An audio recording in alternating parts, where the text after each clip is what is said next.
მოგესალმებით, მე ვარ მაიკო მეკოკიშვილი.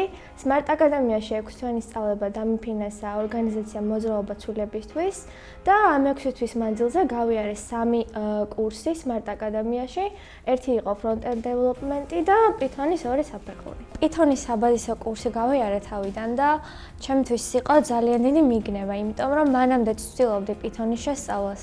და როცა უკვე რაღაც საკითხებს უღრმავდებოდი, ხვდებოდი, რომ სადღაც ვიჭედებოდი და უკვე ვეღარ ვიგებდი რა უნდა მესწავლა, რა არ უნდა მესწავლა, რისთვის უნდა მიმექცია ყურადღება.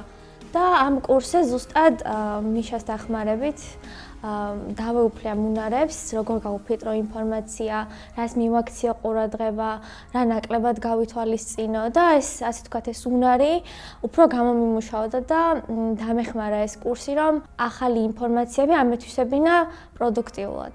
მეორე კურსი უფრო ძირითადად იყო ორიენტირებული შენს მიმართულების არჩევაზე, იმიტომ რომ ძალიან ბევრ რაღაცას შეეხება, მე უკვე შეგიძლია რომ შენით აირჩიო, რა მიმართულებით წახვალ, დიზაინი მოგეწონება, მონაცემთა ბაზები მოგეწონება, თვითონ ლოგიკური ოპერაციები მოგეწონება, უკვე შენზეა დამოკიდებული. ყველაფერს ეხები, ყველაფერს იგებ, უცხო ტერმინებს შიფრავ და უკვე მზად ხარ, ასე ვთქვათ, რომ აი შენი სპეციალობა აირჩიო, რაღაც კონკრეტული აზე მუშაობაც გჭირდება და გინდა.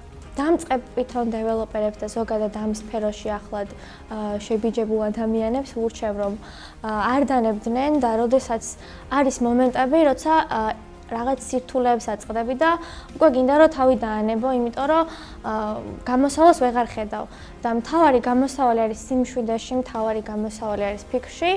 და აუცილებლად უნდა იყო მზად, რომ შენი გაკეთებული საქმიდან რაღაცები ვერ გამოვა. მაგრამ არის ის ერთი შემთხვევა, როცა გამოვა და ძალიან კარგი შეგრძნებაა და ძალიან ბევრ სწავლობ და უფრო ვითარდები. ამიტომ მთავარი, ასე ვთქვათ, მიზანი და შენი მამოძრავებელი უნდა იყოს ის, რომ გაგაჩნდეს არდანებების უნარი და მე ყველაფერი გამოვა.